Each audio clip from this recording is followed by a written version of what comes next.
அவர்களுடைய கண்ணீரை துடைக்காம முஸ்லிம் பெண்களுடைய எல்லாரும் என்னவோ தலாக் தலாக் தலாக்னு பெண்கள் எல்லாம் இன்னைக்கு முஸ்லிம் பெண்கள் நடு வீதிக்கு வந்தது போன்ற ஒரு பிரம்மையை ஏற்படுத்தி நீங்க ஆட்சி கட்டிலே அமர்ந்து கொண்டிருக்கக்கூடிய ஒரு நிலையை பார்க்கிறோம். ஒரு இடத்துல மோடி பேசுறாருங்க, அதாவது பெண்கள் இந்து பெண்கள் எவ்வளவு பாதிக்கப்படுகிறார்கள் என்பதற்கு அவரே பேசுறார். கழிப்பறைகள் இல்லாமல் பெண்கள் செல்கிறார்கள். அடிப்படை வசதி கூட இந்தியாவில் பல கிராமங்கள்ல இல்ல, கழிப்பறை வசதி கூட இல்ல. மோடியே சொல்றாரு அவருடைய வலியும் வேதனையும் கண்ணீர் துடைப்பதாக இருந்தால் முதல்ல இவங்களுடைய கண்ணீரை துடைத்து விட்டு வாருங்கள். 620 மில்லியன் கழிப்பிடங்கள் இன்று இந்தியாவுக்கு தேவையா? இந்து பெண்கள் பொது வெளியில போய் கழிப்பிடத்திற்காக சென்று கொண்டிருக்கிறார்கள். கழிப்பிட வசதி இல்லை என்று சொல்லக்கூடியதை பார்க்கணும். ஒரு திட்டம் கொண்டு வந்தாங்க, பேட்டி பச்சாவ் பேட்டி படாவோ. பெண்கள் எல்லாம் படிக்க வைக்கிறோம். முஸ்லிம் பெண்களை படிக்க வைக்கிறதுக்கு அக்கறை இருக்காது. ஏன்னா இருக்கக்கூடிய ஸ்காலர்ஷிப்பை பிடிக்கிட்டாங்க. ஹிஜாப் அணிந்து கொண்டு நீங்கள் பள்ளிக்கூடங்களுக்கு கல்லூரிக்கு வரக்கூடாது என்று தடை விதித்தார்கள். 21,000 பள்ளிக்கூட மாணவிகள் ஹிஜாப் அணிய முடியவில்லை என்பதற்காக தேர்வு எழுத முடியாத நிலையை ஏற்படுத்தி விட்டார்கள். முஸ்லிம்கள் படிக்கிறதுக்கு இவங்க எப்பவுமே கவனம் செலுத்த மாட்டாங்க. நீங்க கொண்டு வரக்கூடிய இந்த சித்தாந்தத்தின் அடிப்படையில் அவங்களையாவது படிக்க வைக்கணும்ல. பேட்டி பச்சாவ் பேட்டி படாவோ, பெண்களுடைய படிப்பு கல்விக்கு முன்னேற்றத்துக்காக ஒதுக்கப்பட்ட தொகை 446 கோடி. இதுல இந்த திட்டத்தை கொண்டு வந்து இதை பிரச்சாரம் பண்ணணும்ல. மோடி இப்படி ஒரு பேட்டி பச்சா பேட்டி படாவோன்னு திட்டத்தை கொண்டு வந்திருக்கிறார். பேனரு, டிவி விளம்பரம், அந்த விளம்பரம், இந்த விளம்பரம்னு அதுக்கு கொஞ்சம் செலவு பண்ணணும்னு ஒதுக்கப்பட்ட தொகை அந்த 446 கோடியில 78%. மொத்த தொகை கிட்டத்தட்ட கணக்கு போட்டா 352 கோடி வருது. ஒதுக்குறது 446 கோடி, அதுக்கு விளம்பரத்துக்கு 352 கோடி. என்ன நீங்க இந்து பெண்களுடைய கண்ணீரை துடைக்க போறீங்க? அவங்க பாவம் கழிவறை இல்லாம இருக்கிறாங்க, கல்வி இல்லாம இருக்கிறாங்க, ஊட்டச்சத்து இல்லாம இருக்கிறாங்க, உணவு இல்லாம இருக்கிறாங்க. எத்தனையோ பெண்கள் இன்னைக்கு விதவைகளாக வாழ்வதற்கு வழி இல்லாமல் பல இடங்களில் இன்னைக்கு தஞ்சம் புகுந்திருக்கிறார்கள். அவர்களுடைய கண்ணீரை துடைக்காம முஸ்லிம் பெண்களுடைய எல்லாரும் என்னவோ தலாக் தலாக் தலாக்னு பெண்கள் எல்லாம் இன்னைக்கு முஸ்லிம் பெண்கள் நடு வீதிக்கு வந்தது போன்ற ஒரு பிரம்மையை ஏற்படுத்தி நீங்க ஆட்சி கட்டிலே அமர்ந்து கொண்டிருக்கக்கூடிய ஒரு நிலையை பார்க்கிறோம். அஸ்ஸலாமு அலைக்கும் வரஹ்மத்துல்லாஹி வபரகாத்துஹு. அன்பிற்குரிய சகோதரர்களே, சகோதரிகளே, தாய்மார்களே, பெரியோர்களே, தமிழ்நாடு தௌஹீத் ஜமாத் நெல்லை மாவட்டம் பேட்டை கிளை சார்பாக ஏற்பாடு செய்யப்பட்டுள்ள இந்த மார்க்க விளக்க கூட்ட நிகழ்ச்சியிலே நாம் எல்லாம் இங்கு ஒன்று கூடியிருக்கின்றோம். இதிலே இஸ்லாமியர்களின் சமூக பொறுப்பு என்ற தலைப்பு எனக்கு வழங்கப்பட்டிருக்கிறது. முஸ்லிம்களாக இருக்கக்கூடியவர்கள் சமூக சிந்தனை உள்ளவர்களாக, சமூக பொறுப்புள்ளவர்களாக இருக்க வேண்டும் என்பதற்காக அல்லாஹ்வுடைய தூதர் அவர்கள் நிறைய போதனைகளை நமக்கு சொல்லி சென்றிருக்கின்றார்கள். அதில் அல்லாஹ்வுடைய தூதர் சொன்னார்கள், பாதையில் மக்களுக்கு இடையூறு தரக்கூடிய பொருட்களை அகற்றுவது கூட இறை நம்பிக்கையில் உள்ளது என்று சொல்லி அல்லாஹ்வுடைய தூதர் சொன்னார்கள். ஒரு மனிதனுக்கு இடையூறு தரக்கூடிய, மக்களுக்கு துன்பம் தரக்கூடிய பொருட்கள் பாதையில் இருந்தால் அதை நீங்கள் அகற்ற வேண்டும், அது நம்பிக்கையில் உள்ளது என்று ஒரு சமூக பொறுப்பு உள்ளவர்களாக முஸ்லிம்கள் இருக்க வேண்டும் என்பதை அல்லாஹ்வுடைய தூதர் அவர்கள் பல நேரங்களில் நமக்கு சொல்லி தந்திருக்கின்றார்கள். ஒரு மனிதனுக்கு ஒரு பாதிப்பு என்று சொன்னால், ஒரு மனிதனுக்கு ஒரு கஷ்டம் என்று சொன்னால், ஒரு மனிதனுக்கு ஒரு துன்பம் என்று சொன்னால் ஒரு முஸ்லிம் ஓடோடி சென்று உதவ வேண்டும் என்பதை இஸ்லாம் நமக்கு பல இடங்களிலே சொல்லித் தருகின்றது. தமிழ்நாடு தௌஹீத் ஜமாத்தை சேர்ந்த நாங்கள் சமூகத்திலே புரையோடி இருக்கிற பல அனாச்சாரங்களை, பல மூட நம்பிக்கைகளை, இணை வைப்பு கொள்கைகளை எல்லாம் நாங்கள் அகற்றி பணி செய்து கொண்டிருக்கிறோம் என்று சொன்னால் இஸ்லாம் சொல்லக்கூடிய கட்டளை தான். வல்தக்கும் மின்கும் உம்மத்தன், உங்களில் ஒரு கூட்டம் தயாராக இருந்து கொண்டே இருக்க வேண்டும். அவர்கள் நன்மையை ஏவ வேண்டும், தீமையை விட்டு மக்களை தடுக்க வேண்டும். அவர்கள்தான் வெற்றி பெற்றவர்கள் என்ற அந்த போதனையின் அடிப்படையில் தான், இஸ்லாம் சொல்லக்கூடிய அந்த வழிகாட்டுதலின் அடிப்படையில் தான் எங்களுடைய இந்த பணிகள் அமைந்திருக்கிறது. இஸ்லாமிய சமுதாயத்திலே பொறுப்புள்ளவர்களாக இருக்கக்கூடிய காரணத்தினால்தான் 20, 30, 40 ஆண்டுகளாக இந்த சமூகத்திலே இருக்கக்கூடிய ஒவ்வொரு விஷயங்களையும் புரிந்து மக்களை வழிநடத்தி கொண்டிருக்கின்றோம். ஒரு 20, 30 வருஷத்துக்கு முன்னாடி போய் இஸ்லாமிய சமுதாய மக்களுடைய பிரச்சார நிகழ்ச்சிகளை பார்த்தீர்கள் என்று சொன்னால் இவங்களாம் முஸ்லீம்கள் தானான்னு ஒரு கேள்வி கேட்கக்கூடிய அளவிற்கு பழைய வீடியோக்களை பல காட்சிகளை எடுத்து பார்த்தோம் என்று சொன்னால் நம்ம ஆச்சரியத்துடைய விளிம்பிக்கே போய்விடக்கூடிய அளவிற்கு உலமா பெருமக்கள் பேசியிருக்கிறார்கள். தர்கா வழிபாடை தூக்கி நிறுத்தி அவுலியாக்களிடம் கையேந்த வேண்டும் என்பதை முன்னிறுத்தி அவுலியாக்கள் தான் நம்மை இறைவனிடத்தில் கொண்டு போய் சேர்த்து வைப்பார்கள் என்பதை வலியுறுத்தி பல உரைகளை நிகழ்த்தி இருக்கின்றார்கள். சமூக பொறுப்போடு சமுதாய சிந்தனையோடு மக்கள் மீது உள்ள அக்கறையோடு களத்தில் இறங்கி பிரச்சாரம் செய்து லட்சக்கணக்கான மக்களை இந்த ஏகத்துவத்தை நோக்கி நாம் அழைத்து வந்திருக்கின்றோம். பிரச்சார மேடைகளை நீங்கள் எடுத்து பார்த்தீர்கள் என்று சொன்னால் 100 மசாலான்னு ஒன்று வச்சிருந்திருக்கிறாங்க. 100 மசாலா, ஆச்சி மசாலா, அந்த மசாலா, இந்த மசாலா, கறி மசாலா, மீன் மசாலா, இதெல்லாம் இப்போ நம்ம பேசுறது. ஆலிம்கள் பேசுற 100 மசாலாவை நீங்க எடுத்து பார்த்தீங்கன்னா இப்ப நம்ம பார்க்கும்போது சிரிப்பா இருக்கு. இஸ்லாமிய சமுதாயம் எப்படிதான் கேட்டுட்டு இருந்தாங்கன்னு ரொம்ப ஆச்சரியமாக இருக்கக்கூடிய அளவிற்கு 100 மசாலா. அதாவது வீட்டுக்கு மீன் வாங்கிட்டு வந்து தருவாங்க வீட்டுக்காரங்க, எல்லாருமே நீங்க மீன் சமைச்சிருப்பீங்க. ஆலிம்கள் 100 மசாலா சொல்லி இருக்கிறாங்க. மீனில் நல்ல மீன், அறுக்க முடியாத மீன், அது எந்த மீன்? மேடையில பயான். மீனிலே நல்ல மீன், அந்த மீன் அறுக்க முடியாத மீன், அது எந்த மீன்? வீட்டில் வந்து தரக்கூடிய எல்லா மீனும் அறுத்து தான் வருது, ஆல்ரெடி அறுத்த மாதிரி தான் இருக்கு. அது என்ன அறுக்க முடியாத மீன், அது என்ன நல்ல மீன் என்று கேட்டால் ஆமீன். இதைத்தான் அறுக்க முடியாத மீன் பாடம் நடத்தி இருக்கிறாங்க. என்னப்பா இது, இதெல்லாம் சால்ல வச்சு சாப்பிடவா போறோம்? என்ன பயான் பண்றாங்கன்னு தெரியாம மாவுல நல்ல மாவு, இடிக்க முடியாத மாவு, அது எந்த மாவு? இப்படி ஒரு கேள்வி. எத்தனையோ மாவு தெரியுது, இன்னைக்கு நம்ம அரைச்சி மாவுல சமைத்து கொண்டிருக்கிறோம். அது என்ன இடிக்க முடியாத மாவு, களி மா, அது என்ன சொல்றாங்கன்னு தெரியல. இந்த மாதிரி எடுத்தோம் என்று சொன்னால் ஈமானுக்கு எத்தனை கால்? ஒருவன் அல்லாஹ்வை நம்பிக்கை கொண்டிருக்கிறான், இந்த நம்பிக்கைக்கு எத்தனை காலன்னு கேட்கிறான். ஈமானுக்கு ஏதுங்க கால்? எப்படிங்க கேட்கறீங்க? ஈக்கு எத்தனை கால், மானுக்கு எத்தனை கால்? இதை சொல்லி இதனுடைய டோட்டல் ஈமானுடைய கால். இப்படி கிறுக்குத்தனமாக இந்த சமுதாயத்தை வழி நடத்தி கொண்டிருந்த அந்த சூழ்நிலையில் மக்களுக்கு மத்தியிலே விழிப்புணர்வை ஏற்படுத்தி அல்லாஹ் ரப்பல் ஆலமீன் நன்மையை ஏவி தீமையை தடுக்க சொன்ன காரணமாக பிரச்சார களத்தை அமைத்து மக்களை விழிப்புணர்வை நோக்கி கொண்டு வந்திருக்கிறோம். பல இடங்களில் நீங்க பார்த்தீங்கன்னு சொன்னா மூட நம்பிக்கையுடைய உச்சத்தில் முஸ்லிம்கள் இருந்தார்கள். நம்ம முன்னோர்களை எல்லாம் போய் கேட்டீங்கன்னா எல்லா நம்பிக்கையும் முஸ்லிம் இடத்தில் இருந்திருக்கிறது. பில்லி, சூனியம், பேய்பிசாசு, ஆவி, என்னென்ன பித்தலாட்டம் இருக்கும், எல்லா பித்தலாட்டத்தையும் உலகத்திற்கு அறிவை சொல்ல வேண்டிய இஸ்லாமிய சமுதாயம், அந்த நம்பிக்கைகளில் உள்ள அந்த மூட பழக்கங்களை சொல்ல வேண்டிய இஸ்லாமிய சமுதாயம் அதை நம்பிக்கொண்டிருந்தார்கள். இப்ப கூட நீங்க போய் தாவா பண்ணி பாருங்களேன், முஸ்லிம்கள் கிட்ட நல்ல 5 வேளை தொழுவார், நல்ல பெரிய தாடி வச்சிருப்பார், நல்ல ஒரு பெரிய இவாதத் தாலி மாதிரியே இருப்பார். இப்ப கேட்டோம்னா எனக்கு என் மச்சான் சூனியம் வச்சுட்டாரு அப்படின்னுவாரு. என்னங்க உங்க மச்சான் எங்க சூனியம் வச்சுட்டாரு? வியாபார போட்டி. மச்சான் சூனியம் வச்சுட்டாரு, என்ன காரணம் கேட்டா வியாபார போட்டி. என்ன வியாபாரம்? அனில் அம்பானி, முகேஷ் அம்பானி கூட போட்டி போடுற அளவுக்கு வியாபாரமா? ரொம்ப மில்லியன் கணக்கில், ட்ரில்லியன் கணக்கில் டர்ன் ஓவர் ஆகுதா? நான் பொட்டி கடை, இந்த சின்ன பொட்டி கடையில இவர் அக்கா வீட்டுக்காருக்கு அவருக்கும் பொறாமையா, பிரச்சனையா, குடும்ப தகராறா, சூனியம் வச்சுட்டாரு. இதை எப்படிங்க நீங்க கண்டுபிடிச்சீங்க? என் கண்ணு முன்னாடி எலுமிச்சை பழத்தை அறுத்தாங்க, ரத்தம் ஓடுச்சு.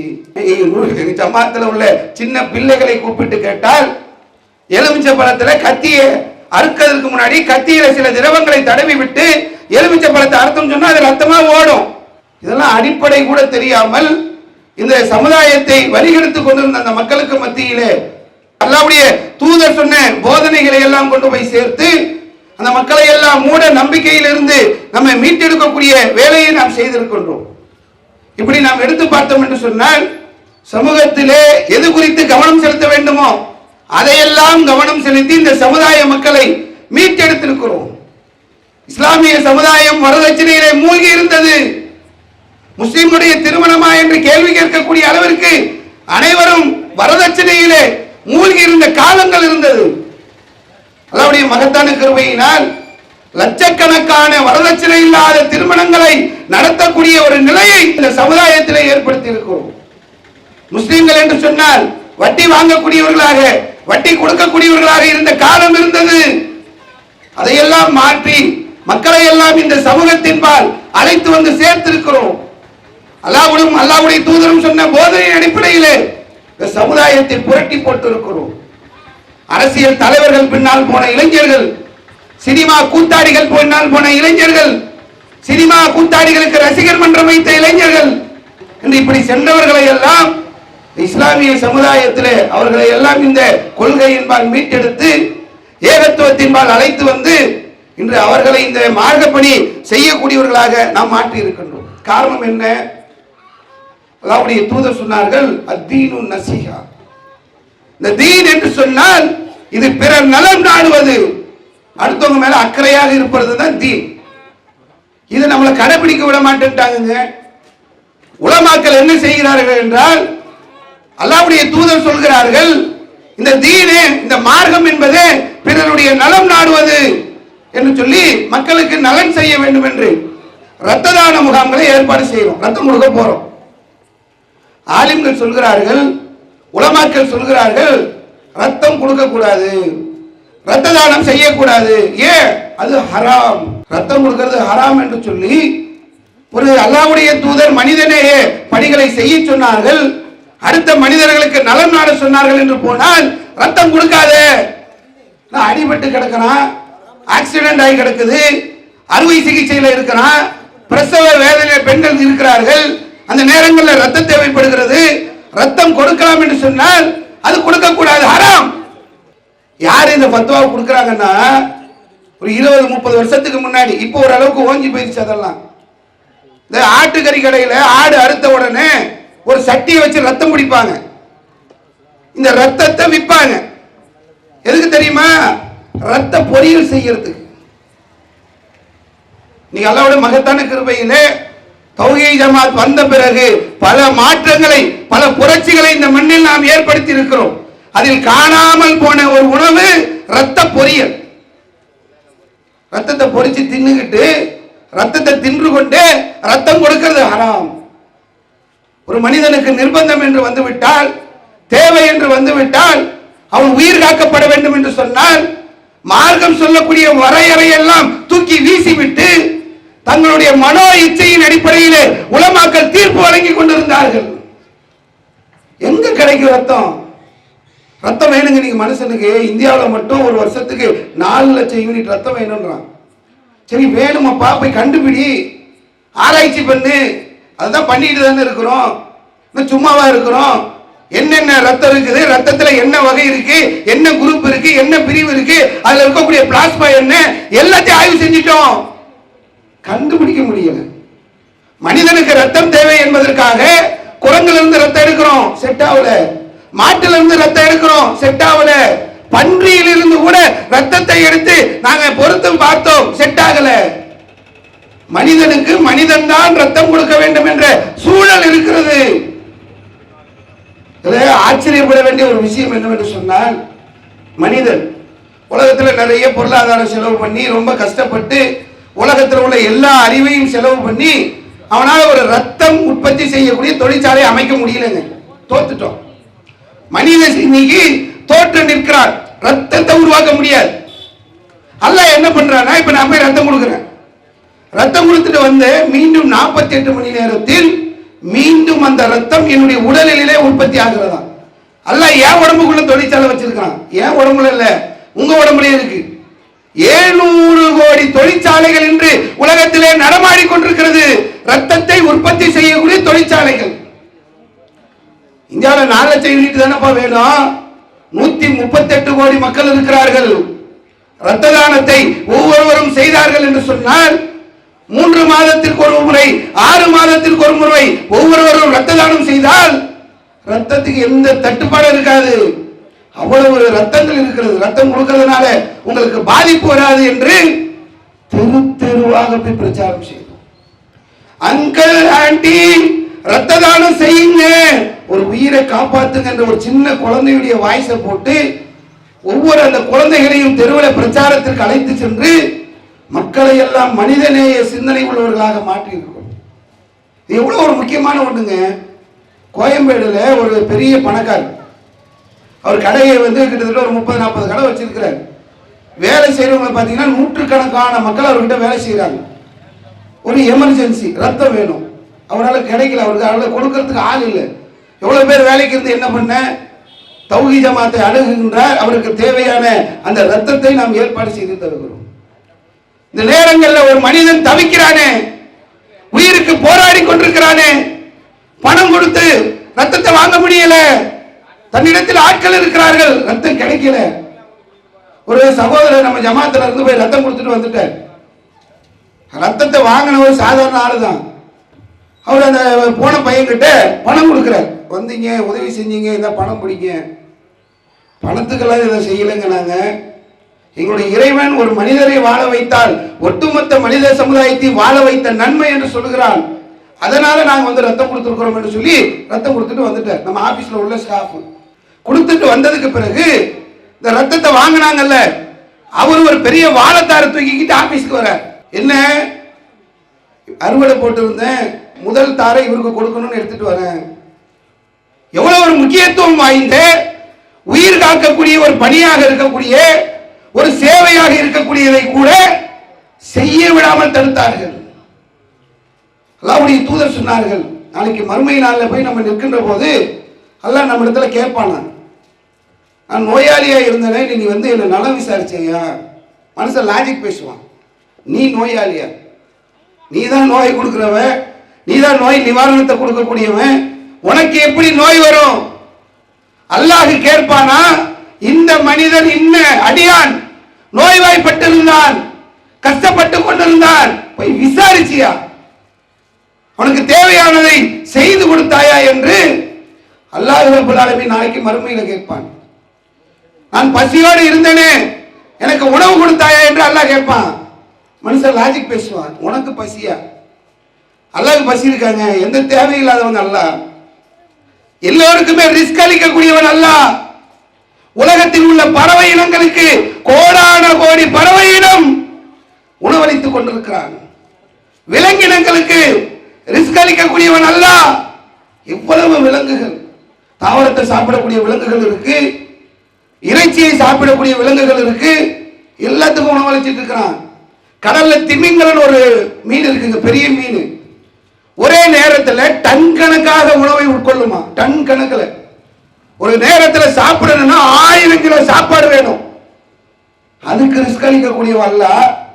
நீங்க உலகத்தில் இருக்கக்கூடிய 750 கோடி மனிதர்களுக்கும் உணவளிக்கக்கூடியவன் அல்லாஹ். உனக்கு பசியா? அல்லாஹ் சொல்லுவானா, என்னுடைய இந்த அடியான் பசியா இருந்தா பாப்பி கேட்டியா?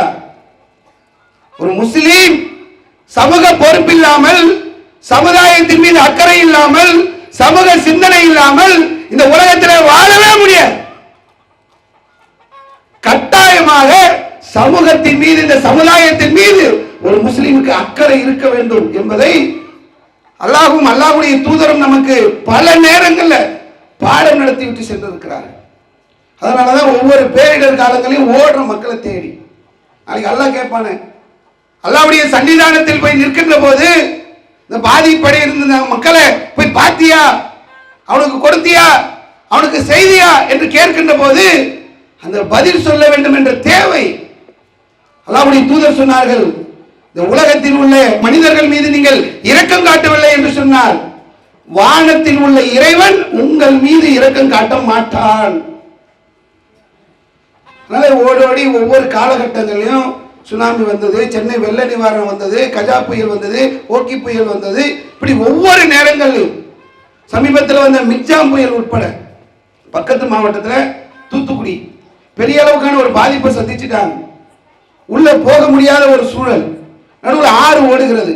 அதையும் கடந்து அந்த மக்களுக்கு தேவையான உதவிகளை கொண்டு போய் சேர்ப்பதற்காக நாம் ஓடோடி சென்று அங்கு உதவி செய்தோம் என்று சொன்னால், அடிப்படையான நோக்கம் இஸ்லாம் எங்களை அப்படி பண்படுத்துகிறது, இஸ்லாம் எங்களை அப்படி உருவாக்குகிறது. இதை நாங்களா கஷ்டப்பட்டு தௌஹீத் ஜமாத்தா கண்டுபிடிக்கக்கூடிய ஒன்றல்ல. இஸ்லாமிய மார்க்கம் ஒவ்வொரு முஸ்லீமும் எப்படி நடக்க வேண்டும் என்பதை பல இடங்களில் நமக்கு சொல்லித் தருகிறது. சமூகத்தின் மீது அக்கறை உள்ளவர்களாக நாம் ஒவ்வொருவரும் இருக்க வேண்டும் என்பதை நம்ம முதல்ல விளங்கிக் கொள்ள வேண்டும். அடுத்தது சமூக பொறுப்புல ரொம்ப முக்கியமான ஒரு விஷயம், எப்பவுமே தனியா நின்று எல்லாத்தையும் சாதிச்சிட முடியாதுங்க. சமூகத்துக்கு வரும், ஒரு சாக்கடை அடைச்சிக்கிருச்சு, ஒரு சின்ன பிரச்சனை, ஈபி பிரச்சனை, ஏதோ நான் தனியா போய் ஒரு பெட்டிஷனை போட்டு ஒரு சரி பண்ணக்கூடிய ஒரு சூழல் இருக்கும். சமூகத்தில் ஏற்படக்கூடிய அந்த பிரச்சனைகளை, சமூகத்திலே மக்கள் சந்திக்கக்கூடியவைகளை எல்லாம் பார்த்து அதற்கு உதவ வேண்டிய பொறுப்பும் தேவையும் எனக்கு இருக்கிறது என்றால் நான் என்ன செய்யணும்? அப்ப ஏதாவது ஒரு அரசியல் கட்சியில போய் சேர்ந்துடணுமா? இல்ல ஏதாவது ஒரு இயக்கத்தில் போய் அங்கு வகிக்கணுமா? ஒரு தனி மனிதனாக என்னால் செய்ய இயலவில்லை என்று சொன்னால் நான் என்ன செய்ய வேண்டும் என்பதை இந்த சமூக மக்கள் முதல்ல உணர வேண்டிய தேவை இருக்கிறது. ஏன் நம்ம இருக்கிறோம் இந்த இந்திய தேசம், இந்திய தேசம் என்பது பாசிச சிந்தனை கொண்ட ஆட்சியாளர்களால் ஆட்சி செய்யப்பட்டு கொண்டிருக்கிறது. பொதுவாக இந்த தேசம் என்பது ஒரு குறிப்பிட்ட மதத்துக்கு சொந்தமான தேசம் கிடையாது. பாகிஸ்தான் இருக்கு பக்கத்துல, அது ஒரு முஸ்லிம்கள் இருக்கக்கூடிய ஒரு நாடு. இலங்கை இருக்கு பக்கத்துல, அது குறிப்பிட்ட ஒரு மதத்தை சார்ந்தவர்கள் வாழக்கூடிய ஒரு நாடு. நேபாளம் இருக்கிறது பக்கத்துல, அது குறிப்பிட்ட ஒரு மதத்தை சார்ந்தவர்கள் வாழக்கூடிய ஒரு நாடு. இந்துக்களுக்கு என்று நேபாள் இருப்பது போன்று முஸ்லிம்களுக்கு என்று சில நாடுகள் இருக்கிறது, கிறிஸ்தவர்களுக்கு என்று சில நாடுகள் இருக்கிறது, புத்திஸ்டுகளுக்கு என்று ஒரு சில நாடுகள் இருக்கிறது. இப்படி சித்தாந்தத்தின் அடிப்படையிலே செயல்படக்கூடிய நாடுகள் இருக்கிறது. இந்தியா யாருக்கானது? இந்தியா இந்துக்களுக்கானதா? இந்தியா முஸ்லிம்களுக்கானதா? இந்தியா கிறிஸ்தவர்களுக்கானதா? இந்தியா சீக்கியர்களுக்கானதா? இந்தியா பௌத்தர்களுக்கானதா? இந்தியா பார்சிகளுக்கானதா? இந்தியா புத்திஸ்டுகளுக்கானதா? இல்ல. எந்த மதத்தை சார்ந்தவர்களும் இங்கே உரிமை கொண்டாடவே முடியாது. ஏன் என்று சொன்னால் இந்திய தேசம் என்பது மத சார்பற்ற நாடு, எந்த மதத்தையும் சாராத ஒரு நாடு. அரசு என்பது மதம் பார்க்கவே கூடாது. ஆனால் நம்ம வாழக்கூடிய நாட்டிலே ஆளக்கூடிய ஆட்சியாளர்கள் மதம் பிடித்து திரிகிறார்கள். மதத்தின் அடிப்படையிலே இங்கு ஆட்சி நடத்தி கொண்டிருக்கிறார்கள். முஸ்லிம்கள் இந்த நாட்டிலே வாழ்வது என்பது கேள்விக்குறியாக்கப்பட்டுக் கொண்டிருக்கிறது. சிஏஏ என்று சொல்லக்கூடிய ஒரு சட்டத்தை கொண்டு வராங்க, குடியுரிமை திருத்த சட்டம். இது மத சார்பற்ற நாடு.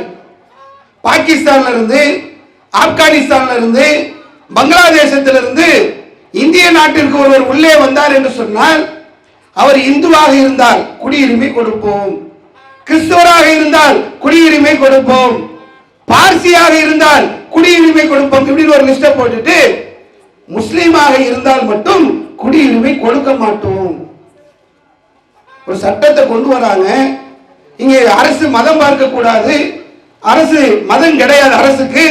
ஆனால் இங்க என்ன நடக்கிறது என்று சொன்னால், நாம் வாழக்கூடிய இந்த தேசத்துல சிஏஏ என்ற சட்டத்தை எதற்கு கொண்டு வந்தார்கள்? அடிப்படை நம்ம எல்லாருக்குமே தெரியுங்க. எல்லாரும் அதனாலதான் வழக்கத்துக்கு மாற்றமா சிஏஏ போராட்டம் நடக்கும் போது எல்லாரும் ஒன்று கூடி பெரும் திரள் போராட்டங்களாக அந்த போராட்டங்கள் மாறியது. நம்முடைய குடியுரிமையை பறிக்க பார்க்கிறானுங்க என்பதை உணர்ந்து கொண்ட இஸ்லாமிய சமுதாய மக்கள் எல்லோருமே சாலைக்கு வரக்கூடிய ஒரு சூழல் ஏற்பட்டது. இப்படி ஒவ்வொரு சட்டத்தை நீங்கள் எடுத்து பார்த்தாலும் காஷ்மீருடைய சிறப்பு அந்தஸ்து நீக்கம் அப்படின்னு சொல்றாங்க. ஏன் இதை நீக்கிறீங்க? பின்னாடி இருக்கிறது முஸ்லிம்கள். இந்த தேசத்துல மதம் பார்க்க கூடாது, ஆனா ஆட்சியாளர்கள் மதத்தை தான் பார்ப்பாங்கன்றதுக்கு காஷ்மீருடைய சிறப்பு அந்தஸ்து நீக்கத்தை நம்ம எடுத்து பார்க்கலாம். சொல்லப்பட்ட காரணம் என்னவென்று சொன்னால், காஷ்மீர் இந்தியாவில் உள்ள ஒரு மாநிலம். அது நிறைய வரலாறு சொல்லணும், நேரம் பத்தாது. சரி, இந்தியாவில் உள்ள மாநிலம், இந்தியாவில் உள்ள மாநிலங்கள் எல்லாமே ஒரே நாடாக ஒரே சட்டமாக இருக்கணும். சரி, காஷ்மீருக்கு என்று சிறப்பு சட்டம் இருக்கிறது, 370 என்று சொல்லக்கூடிய சிறப்பு அந்தஸ்து காஷ்மீருக்கு இருக்கிறது, இதை நீக்க வேண்டும். இந்தியா ஃபுல்லா ஒரே நாடு, எல்லா இடத்துலயும் ஒரே சட்டம் இருக்கணும். காஷ்மீர் காஷ்மீருக்கு மட்டும் தனியாக சட்டம் இருக்கிறது, அதை நீக்கணும். சரி, என்னப்பா சொல்லுது அந்த சட்டம்? சில அதுல உள்ள அந்த சட்டங்களை எடுத்து சொல்றாங்க. அதுல ஒண்ணு என்னன்னா, இந்தியாவில் நம்ம போய் எல்லா இடங்களையும் இடம் வாங்கலாமா, காஷ்மீர்ல போய் மட்டும் இடம் வாங்க முடியாது. இதனை இந்தியாவுக்குள்ளேயே நம்ம போய் ஏன் இடம் வாங்காம இருக்கணும்? அந்த சட்டத்தை நீக்க வேண்டும் என்று ஒரு மாநிலத்தில் உள்ள அனைத்து மக்களையும் சிறைபிடித்து அங்க உள்ள எல்லா செல்போன் டவரையும் ஆஃப் பண்ணிட்டு அரசியல் தலைவர்களை எல்லாம் வீட்டு சிறையில் வைத்து மக்களை எல்லாம் முடக்கி வைத்துவிட்டு தன்னிடத்தில் ராணுவ அதிகாரம் இருக்கிறது என்பதற்காக ராணுவத்தை கட்டவிழ்த்து விட்டு காஷ்மீருடைய சிறப்பு அந்தஸ்து 370 நீக்கினார்கள். நீங்க எடுத்து பார்த்தீர்கள் என்று சொன்னால் இந்த சிறப்பு சட்டங்கள் என்பது காஷ்மீருக்கு மட்டும் கிடையாது. சிக்கிம்ல இருக்கு, நீக்கிருக்கியா? மிசோராம்ல இருக்கு, நீக்கிருக்கியா? அருணாச்சலத்தில் இருக்கு, நீக்கிருக்கியா? மணிப்பூர்ல இருக்கு, நீக்கிருக்கியா? நீக்க மாட்டேங்க. முஸ்லிம்கள் என்று சொன்னால் மட்டும் கேட்பதற்கு நாதி இல்லை. முஸ்லீமை அடிச்சா யாரும் கேட்க மாட்டான், அவன் சட்டத்தில் கை வச்சா கேட்கறதுக்கு ஆள் இல்லை. இப்பங்க நாகாலாந்து ஒரு இடம் இருக்கு இந்தியாவில், ஒவ்வொன்றுக்கு சிறப்பு அந்தஸ்து கொடுத்த மாதிரி நாகாலாந்துக்கும் சிறப்பு அந்தஸ்து கொடுக்கப்பட்டிருக்கிறது. நாகாலாந்துக்கு நம்ம போக வேண்டும் என்று சொன்னால் ஒப்புகை சீட்டு வாங்கணும்ன்றான். என்னவா? விசா. இங்கிருந்து நான் துபாய்க்கு போறதுக்கு விசா வாங்கலாம், இங்கிருந்து நான் சவுதிக்கு போறதுக்கு விசா வாங்கலாம், இங்கிருந்து நான் ஆஸ்திரேலியா போக விசா வாங்கலாம், இங்கிருந்து நான் லண்டன் போக விசா வாங்கலாம். இந்தியாவுக்குள்ள போறதுக்கு ஏண்டா விசா? நாகாலாந்துக்குள்ள போறதுக்கு ஒப்புகை சீட்டு முறை வைத்திருக்கிறார்கள். முஸ்லீம்னா மட்டும் தனியா கண்ணை உறுத்துங்க, எல்லாத்துக்கும் தனி சட்டம், முஸ்லீமை மட்டும் உறுத்தது. சமீபத்தில் கர்நாடகாவில் இஜா பிரச்சனை வந்தது. என்னப்பா, மத அடையாளங்களை வெளிப்படுத்துகிறார்கள். யாரு? முஸ்லீம்கள் மட்டும்தானா? வேற யாரும் மத அடையாளத்தை வெளிப்படுத்தலையா? திருநீர் வைக்கலையா? விபூதி வைக்கலையா? அந்த சில நேரங்களில் கடவுளுக்காக மாலை அணிவித்து செல்கிறார்களே, அவங்க அடையாளத்தை வெளிப்படுத்தலையா? இந்தியாவில் பிரதமராக இருந்த மன்மோகன் சிங் உலகம் ஃபுல்லா போய் சுத்திட்டு வந்தார். எப்படி போனாரு? தலையில டர்பனை கட்டிக்கிட்டு போனார், தலைப்பாகையோடு போனாரு. ஏன் மத அடையாளத்தை அவர் வெளிப்படுத்தினாரு? சீக்கியர்கள் இன்னைக்கு பள்ளிக்கூடத்திற்கு வருகின்ற போது ஏன் மத அடையாளத்தை வெளிப்படுத்துகிறார்கள்? எல்லாரும் வெளிப்படுத்தலாம், முஸ்லீம் நீ வெளிப்படுத்தாத. முஸ்லீம்கள் என்று சொன்னால் மட்டும் இந்த நாட்டிலே மதம் பார்க்கப்படுகிறது, வேறு யாரையுமே அப்படி பார்க்க மாட்டான். முஸ்லீம் என்று சொன்னால் மட்டும் மதம் பார்க்கப்படக்கூடிய ஒரு நிலை இருக்கிறது. முத்தலாக் தடை சட்டம் ஒரு சட்டம் கொண்டு வந்தாங்க. கொஞ்சம் யோசிச்சு பாருங்களேன். முத்தலாக்கு அப்படி சொல்லக்கூடாது, மார்க்கத்தில் இல்லை. சரி, இவன் அதுக்கு தடைன்னு கொண்டு வரான். சரி, அப்ப முத்தலாக் இல்லை, கேன்சல். முத்தலாக்கு தடை என்று சொன்னால் முத்தலாக் கேன்சல் ஆயிடுச்சு. இதான சட்டம். முத்தலாக் சொன்னால் 3 வருஷம் சிறை. ஆனா முத்தலாக் தான் கேன்சல் பண்ணிட்டிய, முத்தலாக்க தடை பண்ணிட்ட, முத்தலாக்கு இல்ல, முத்தலாக் தான் போயிருச்சு, அப்புறம் என்ன சிறை? முஸ்லிம் ஆண்களை சிறைக்கு செல்ல வேண்டும் என்பதற்காக, சிறைக்கு கொண்டு செல்ல வேண்டும் என்பதற்காக கொண்டு வரப்பட்ட சட்டம் முத்தலாக் தடை சட்டம். பெண்கள் மேல பாசமா உங்களுக்கு? பெண்கள் மேல உள்ள நேசமா?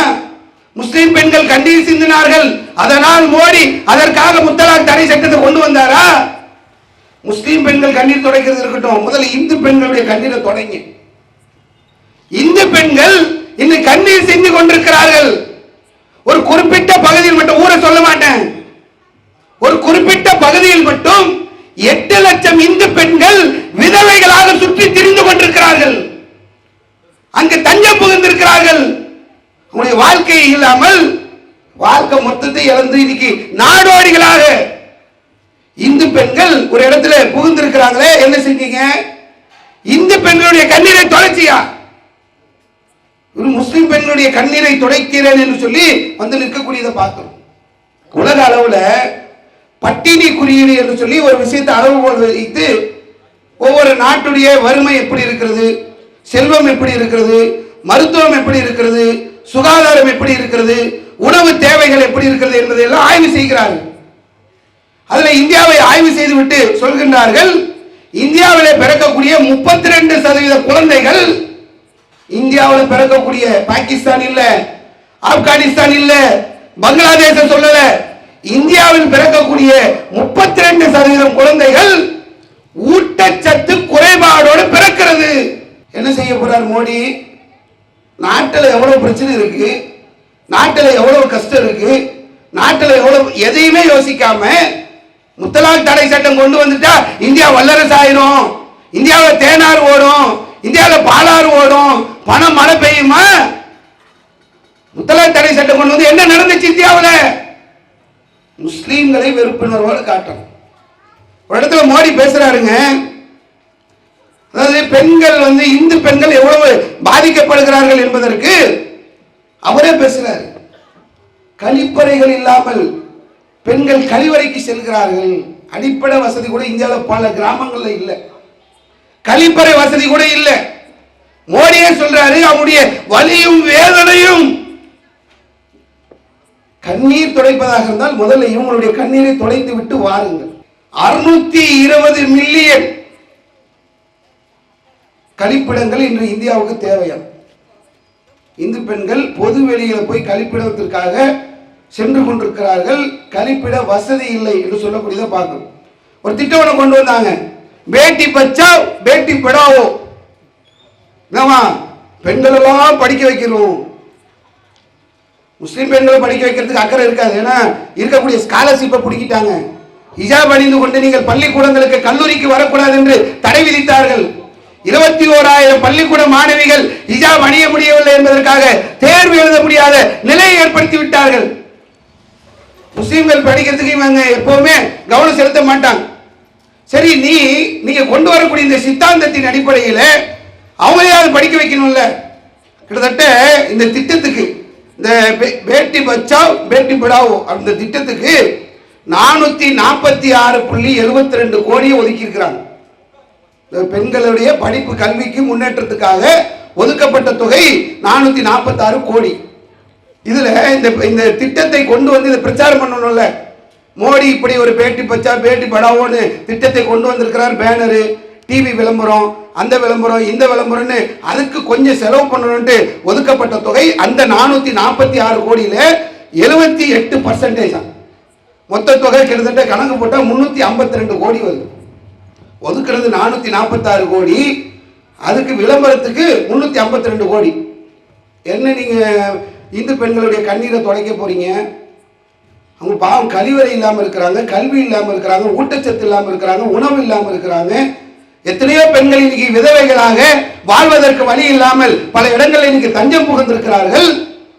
அவர்களுடைய கண்ணீரை துடைக்காம முஸ்லீம் பெண்களுடைய எல்லாரும் என்னவோ தலாக் தலாக் தலாக்னு பெண்கள் எல்லாம் இன்னைக்கு முஸ்லீம் பெண்கள் நடு வீதிக்கு வந்தது போன்ற ஒரு பிரம்மையை ஏற்படுத்தி நீங்க ஆட்சி கட்டிலே அமர்ந்து கொண்டிருக்கக்கூடிய ஒரு நிலையை பார்க்கிறோம். பேசுவாங்க, நிறைய பேசுவாங்க, தலித்து மக்கள் அப்படின்னு பேசுவாங்க. தலித்து மக்களுக்கு அவர்கள் செய்த பாதகங்களை லிஸ்ட் போட்டாலும் நேரம் பத்தாது. விவசாயிகள், இந்த நாட்டினுடைய முக்கியமான விவசாயிகள் அப்படின்னு பேசுவாங்க. விவசாயிகளுக்கு இவர்கள் செய்த அநீதிகளை நான் பட்டியல் போட்டேன் என்று சொன்னால் எனக்கு நேரம் பத்தாது. வியாபாரிகளை நாங்கள் கவனிக்கிறோம் என்று சொல்வார்கள், பட்டியல் போட்ட நேரம் பத்தாது. கொரோனா நேரத்தில் சிறு குறு அந்த தொழில் அவங்களை வந்து தூக்கி விட போறேன். நாங்க நீ பேசுறேன்னா எவ்வளவு அந்த சிறு குறு தொழில்கள் இந்த இந்தியாவில் பாதிக்கப்பட்டிருக்கிறது. திருப்பூர் ஒரு ஊரே நாசமா போயிடுச்சுங்க. எழுந்திருக்க முடியாத அளவிற்கான நிலையை ஏற்படுத்தி விட்டார்கள். சமீபத்தில் இவங்களுடைய அந்த இதை புரிஞ்சுக்கிறதுக்கு ஒண்ணே சொல்றேன் கேளுங்களேன். அன்னபூர்ணா ஹோட்டல் ஓனர் கோயம்புத்தூர்ல ஒரு நிகழ்ச்சி பாஜக சார்பாக நடக்குது. அழைக்கப்பட்டவங்க எல்லாம் அவங்க பாஜகவுடைய ஆட்கள் தான். வந்து அவர் கருத்து சொல்றதுக்காக வந்திருக்கிறார். ஆனால் அந்த கருத்து சொல்லும் போது நிறைய புகழ்றார். நீங்க கொண்டு வந்தது இதெல்லாம் திட்டம் நல்லா இருந்தது, அது சிறப்பா இருந்தது, அது அப்படி இருந்தது, குறிப்பு எடுத்துட்டு வந்ததுல ஏதோ ஒரு சின்ன மிஸ்டேக் பண்ணிட்டாருன்னு நினைக்கிறேன். சொல்லும் போது சொல்றாரு, இனிப்புக்கு 5%, காரத்துக்கு 18% போடுறீங்க. இதை வந்து அவருடைய நோக்கம் என்னன்னா எல்லாத்தையும் உயர்த்தி 18 ஆக்கிடுங்க அப்படின்ற நோக்கத்தில் சொல்ல வந்தவர். இது வந்து குடும்பங்கள பிரச்சனை ஆகுது, வரதானே செய்யும். தம்பிக்காரன் வந்து காரத்தையும் அண்ணங்காரன் இனிப்பையும் பண்றாருன்னு வைங்களேன். இவர் அதே அடுப்பு, அதே ஸ்டவ், அதே கேஸ், அதே கடாய், அதே மாவு எல்லாம் ஒண்ணுதான். அண்ணங்காரனுக்கு 18%, தம்பிக்காரனுக்கு 5%. வீட்டில் சண்டை வருமா இல்லையா? அதே மாதிரிதான் வேலை செய்யறேன், அதே மாதிரிதான் நான் உழைக்கிறேன்.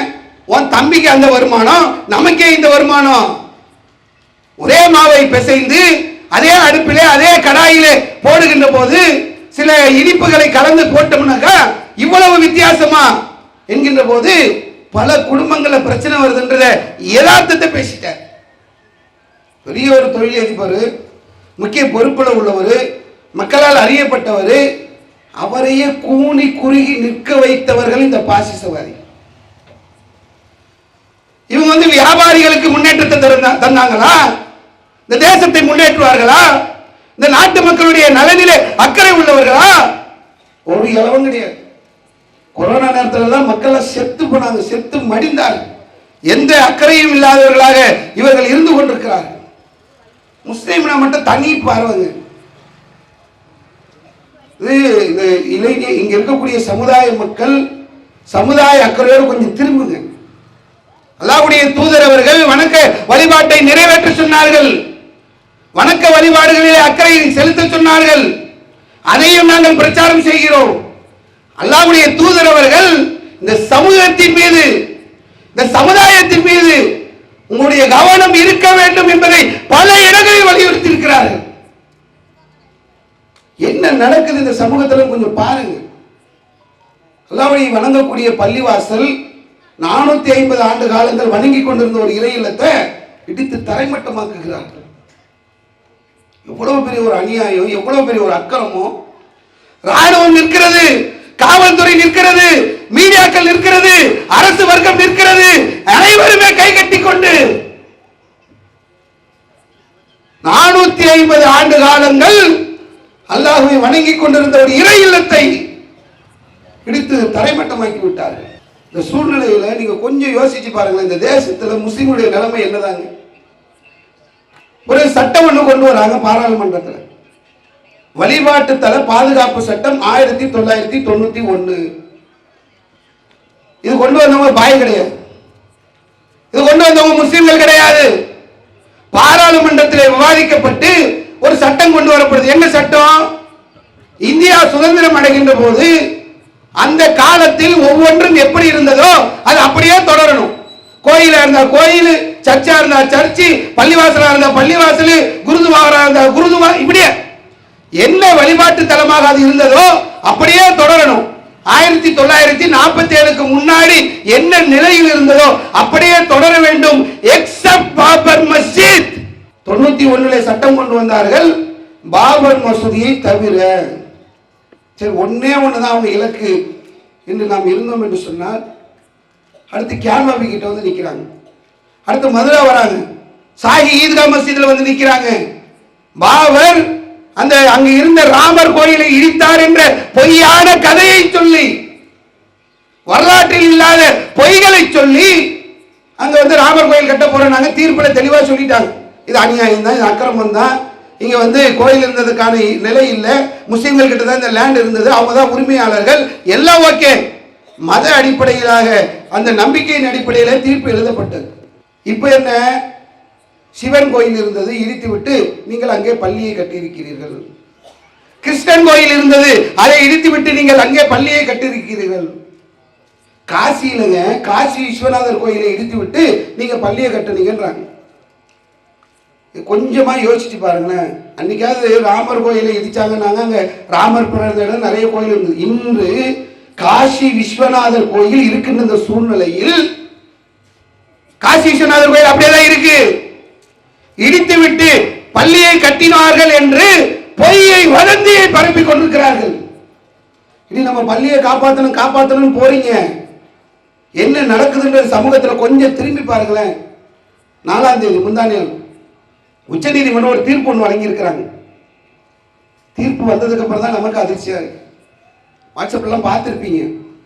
அதாவது என்ன தீர்ப்பு என்று சொன்னால், உத்தரப்பிரதேசத்தில் புல்டோசர் அரசியல் நடத்தக்கூடிய யோகி அவர்கள் 5 தர்காவையும் 25 மசூதிகளையும் புல்டோசர் வைத்து இடித்திருக்கிறார். அப்புறம் என்ன? வழிபாட்டு தல பாதுகாப்பு சட்டம் 1991 எக்ஸப்ட் பாபர் மஸ்ஜித்.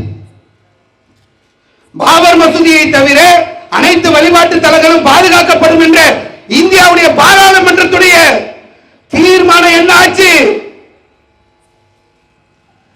முஸ்லிம்களுடைய விஷயத்துல இன்னைக்கு கேள்வி கேட்க ஆள் இல்லைங்க. எப்படியான ஒரு நிலையை நோக்கி நம்ம போய் கொண்டிருக்கிறோம் என்பதை பாருங்களேன். இந்தியாவில் போட்டி நடக்குதுங்க, சாதாரண போட்டி இல்லை. அடுத்த பிரதமர் யார்? 74 வயசாயிருச்சு மோடிக்கு.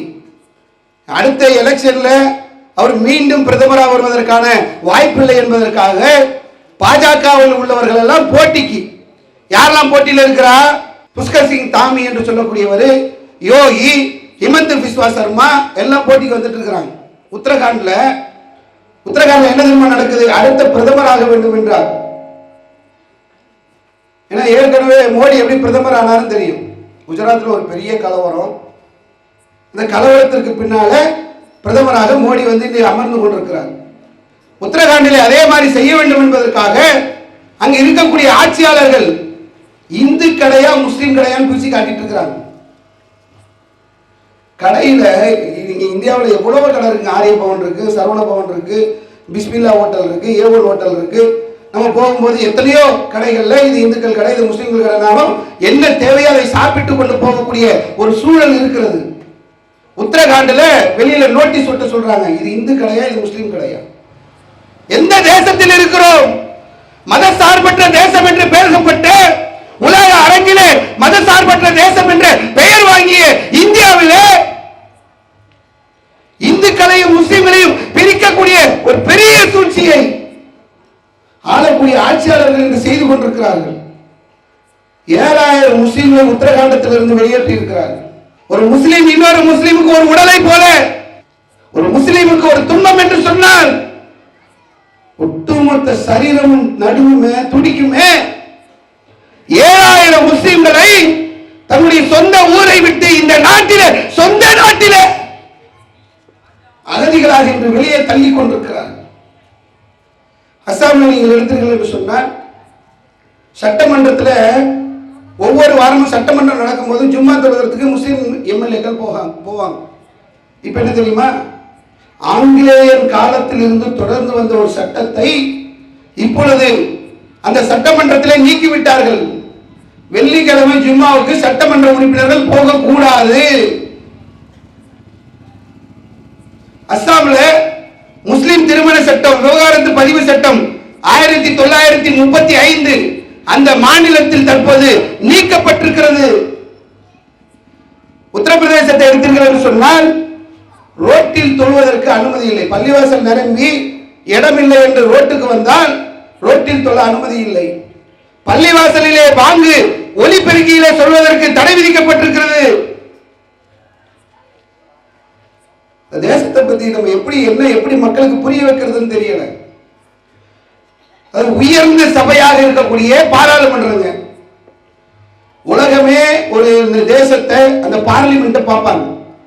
அந்த பார்லிமெண்ட்ல பாஜகவுடைய எம்பியாக இருக்கக்கூடிய ரமேஷ் பிதூரி, அந்த பாராளுமன்றத்தில் இன்னொருத்தராக இருக்கக்கூடிய டேனிஸ் அலி என்று சொல்லக்கூடிய ஒரு பாராளுமன்ற உறுப்பினரை பார்த்து, ஏ முல்லா உக்ரவாலி, பாத்தீங்களா வாட்ஸ்அப்ல பேஸ்புக்ல வந்தது ஞாபகம் இருக்கா? ஒரு பாராளுமன்ற சபையில் வைத்து முல்லா உக்ரவாலி, அலங்காவாலி என்று, அதாவது சில வார்த்தைகளை எல்லாம் நம்ம இந்த சபையில சொல்ல முடியாது மொழிபெயர்த்து. அப்படியான வார்த்தைகளை எல்லாம் ஒரு பாராளுமன்றத்தில் வைத்து முஸ்லிமை இழிவாக பேசக்கூடிய ஒரு நிலை, முஸ்லிமை தீவிரவாதி என்று சொல்லக்கூடிய நிலை, முஸ்லிம் என்று சொன்னால் பயங்கரவாதி என்று சொல்லக்கூடிய ஒரு நிலை இந்த தேசத்தில் ஏற்பட்டிருக்கிறது என்று சொன்னால் காரணம் என்ன? தேர்தல் பிரச்சாரத்திற்கு போன மோடி 173 பிரச்சார கூட்டத்தில் 110 இடத்தில் இஸ்லாமிய வெறுப்பு பேச்சை பேசியிருக்கிறார். முஸ்லிம்களுக்காக இந்து பெண்களுடைய தாலியை காங்கிரஸ் அறுக்கிறது, அவங்க சென்டிமெண்ட்ல போய் கை வைத்து அப்படிதான் மக்களை போய் அப்படி முட்டாளாக்கக்கூடிய ஒரு வேலை இங்க நெல்லையில சமீபத்தில் நடந்திருக்கு. நெல்லை மாவட்டத்தில் ஒரு பகுதியில் இந்து முன்னணி சார்பாக ஒரு போராட்டம் என்ன? வக்ஃபு லேண்ட்ல அவங்க குடியிருக்கிறாங்களாம். இந்த வக்ஃபு லேண்ட்ல அவர்கள் குடியிருப்பதற்காக இது எப்படி நீங்கள் முஸ்லிம்கள் உரிமை கொண்டாடலாம்? அது வக்ஃபு லேண்ட்னா வக்ஃபுக்கு சொந்தமானது தானப்பா. 1947 உங்களுக்கு பாகிஸ்தான் என்று ஒரு நாடு கொடுத்து நாங்கள் தான் போக சொன்னோமே. இவர் போக சொன்னோம்னா நம்ம போயிடணும். நம்ம ஒப்ப நாடா இது? எங்களுடைய தேசம். இந்த மண்ணிலே பிறந்தவர்கள் நாங்கள், இந்த மண்ணுக்கு சொந்தக்காரர்கள் நாங்கள், இந்த மண்ணின் மைந்தர்கள் நாங்கள்.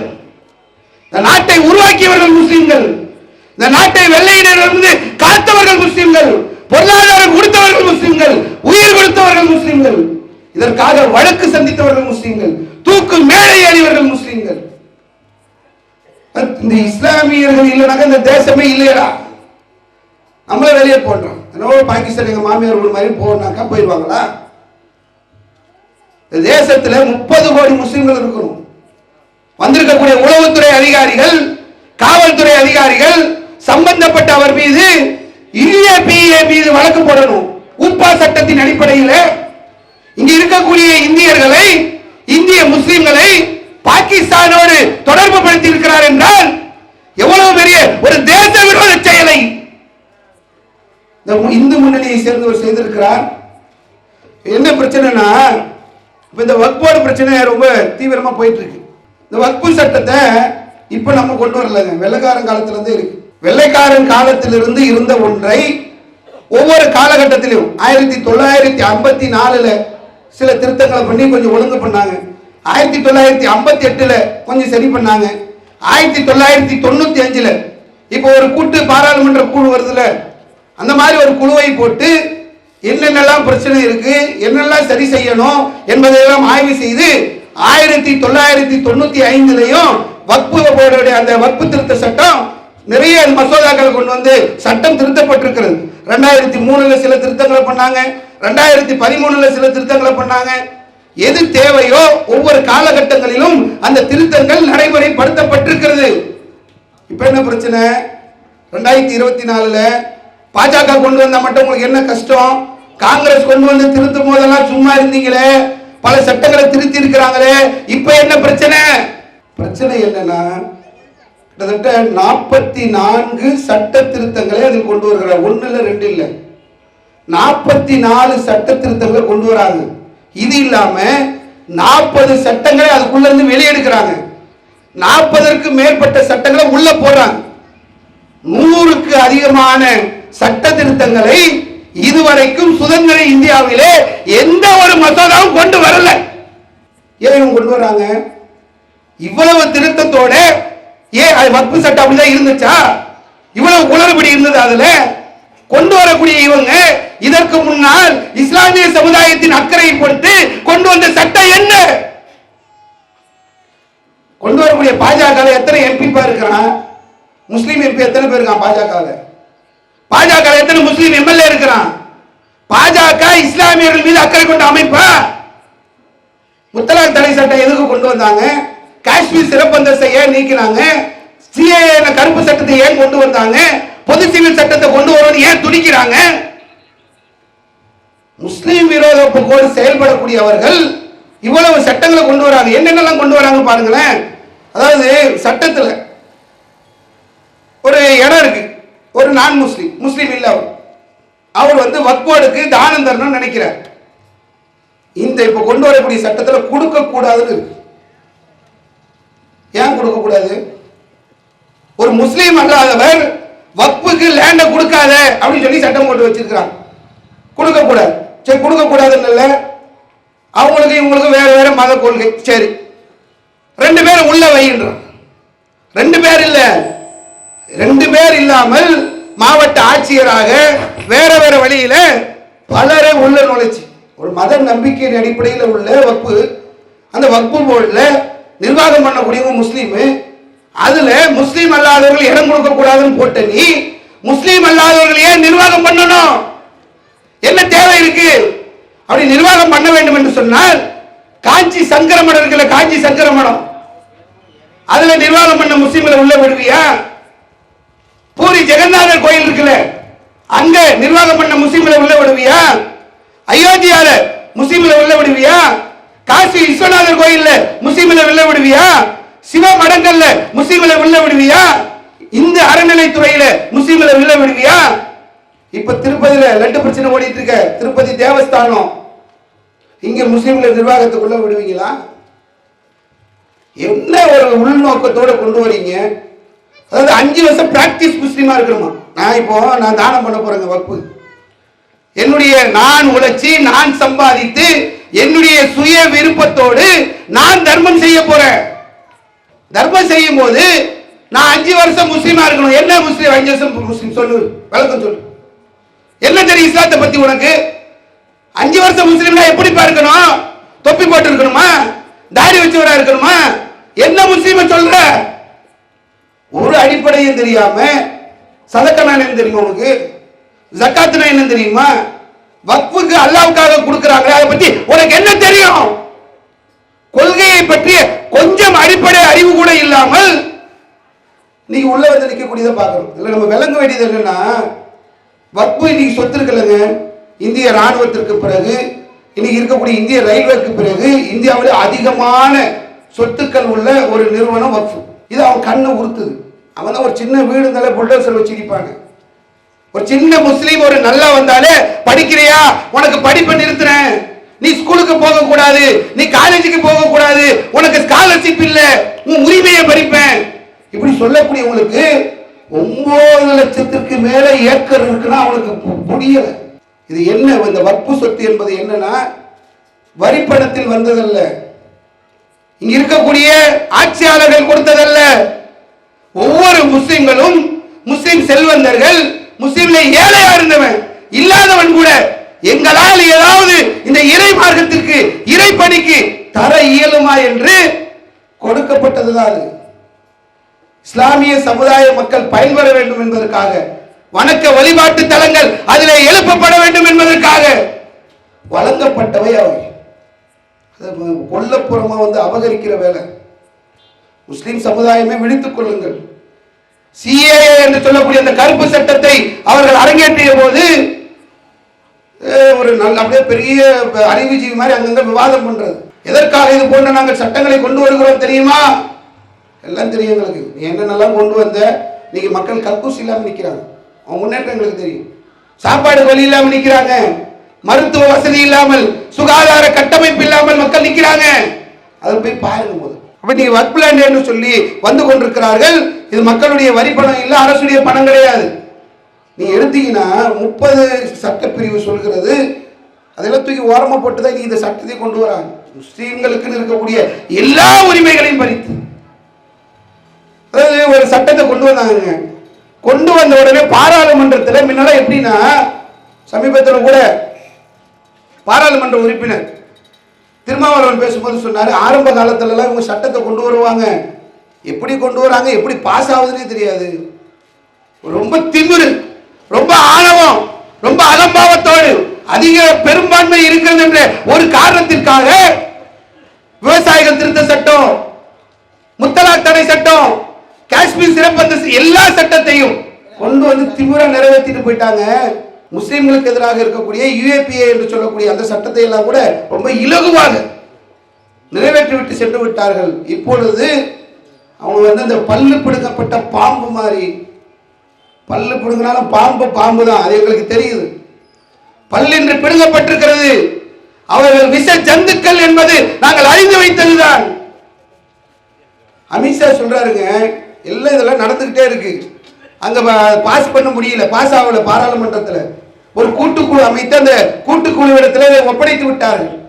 இந்த கூட்டுக்குழு மக்கள்கிட்ட போய் கேட்கிறாங்க, வக்ஃப் லேண்ட்ல என்ன பிரச்சனை இருக்கு, இப்படி சட்ட திருத்தம் கொண்டு வரதுனால உங்களுக்கு ஏதாவது பாதிப்பு இருக்கா, முஸ்லீம்கள் உங்களுக்கு கருத்துக்களை சொல்லுங்கன்னு சொல்லி ஒவ்வொருத்தருக்கும் மெயில் கேட்டாங்க. மெயில் அனுப்பிட்டோம். அதற்கு பிறகு இப்போ ஒவ்வொரு ஊரா போறாங்க, போய் மக்கள் கிட்ட இருந்து தகவலை திரட்டிட்டு இருக்கிறாங்க. அமித்ஷா பேசுறாரு, உள்துறை அமைச்சர், நாங்கள் இந்த வக்ஃப் திருத்த அந்த மசோதாவை, சட்ட மசோதாவை சட்டமாக்குவோம். இப்போ எதுக்கு இந்த இந்த பாராளுமன்ற குழு எதுக்கு? அவங்களுக்கு ஃப்ளைட் டிக்கெட்டு, போற இடங்கள்லாம் அவங்களுக்கு 5 ஸ்டார் ஹோட்டல்ல ரூமு, ஒவ்வொரு ஊரா போய் சுற்றி திரிந்து விட்டு வந்து எதை செய்ய போகிறீர்கள்? இஸ்லாமிய சமுதாய மக்கள் அல்லாஹ்விற்காக, இந்த சமூக மக்கள் பயன்பட வேண்டும் என்பதற்காக, அல்லாஹ்வுடைய திருப்பொருத்தத்திற்காக வாரி வழங்கிய தங்களுடைய அந்த சொந்த சொத்துக்களை எல்லாம் சூறையாடுவதற்காக இன்று கொல்லைப்புறமாக உள்ளே வந்து கொண்டிருக்கிறார்கள். சமூக மக்களை விழித்துக் கொள்ளுங்கள். எதுக்கு அழுத்த திருத்தமா சொல்றேன்னா, சிஏ என்ற கருப்பு சட்டம் வந்த போது முஸ்லிம்கள் போராட்ட களத்திற்கு வந்தார்கள், மறுப்பே கிடையாது. வந்தவர்கள் 10%. 90% முஸ்லிம்கள் களத்திற்கு வரல. இன்னும் நாம் விழிப்புணர்வு அடையாமல் இருக்கிறோம். சமூக பொறுப்போடு, சமூக சிந்தனையோடு, சமூக அக்கறையில நாம் இன்னும் பயணம் செய்ய வேண்டிய தூரங்கள் நிறைய அந்த பாதிப்புகளுடைய பட்டியல்கள் நமக்கு இருக்கிறது. சமுதாய மக்கள் கொஞ்சம் அக்கறையா பிள்ளைகளை எல்லாம் படிக்க வைங்க, நல்ல கல்வியாளர்களாக, அதிகாரம் உள்ளவர்களாக அந்த பிள்ளைகளை, இஸ்லாமிய பிள்ளைகளை உருவாக்குங்க. வக்ஃபு செய்யப்பட்டவர்களுடைய நோக்கம் இந்த சமூக மக்கள் பயன்பெற வேண்டும் என்பதற்காக. சும்மா கிடப்புல போட்டு அக்கிரமம் பண்ணிட்டு இருக்காதீங்க. சமூக சிந்தனையோடு செயல்படுங்கள். நாளைக்கு மறுமையில போய் நிற்கின்ற போது, அல்லாஹ்வுடைய சன்னிதானத்திலே அல்லாஹ் விசாரிக்கின்ற போது சரியான பதிலை சொல்லக்கூடிய அந்த நிலையை இந்த உலகத்திலே ஏற்படுத்திக் கொள்ள வேண்டும் என்று சொல்லி என்னுடைய உரையை முடித்துக் கொள்கின்றேன். வாஹிரு தாவானா அல்ஹம்துலில்லாஹி ரப்பில் ஆலமீன். அஸ்ஸலாமு அலைக்கும் வரஹ்மத்துல்லாஹி. இஸ்லாம் மற்றும் சமுதாய செய்திகளை அறிந்து கொள்ள தமிழ்நாடு தௌஹீத் ஜமாஅத் யூடியூப் பக்கத்தை உடனடியாக சப்ஸ்கிரைப் செய்து கொள்ளுங்கள். மேலும் பெல் பட்டனையும் கிளிக் செய்து கொள்ளுங்கள்.